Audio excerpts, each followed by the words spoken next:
Today we'll talk about how can you fix this problem or know how you can do that on your Poly AI app. So all you have to do, you just click here on settings.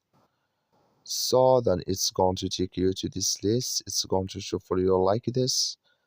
Then you go down here, just keep going down here until you found apps, click on it. You come to apps list and here you're looking for PolyBuzz app or just click on search. Add here PolyBuzz, it's going to show for you like this, click on it. So then you come to this list here, you click here on Forcestop, click on OK. Then you go down, just click on storage. Come to storage list here, just click on clear cache. So then you just go to your Play Store.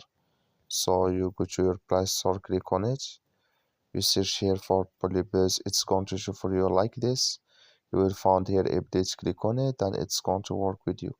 As all, thank you for watching. Don't forget to support us by liking, subscribe.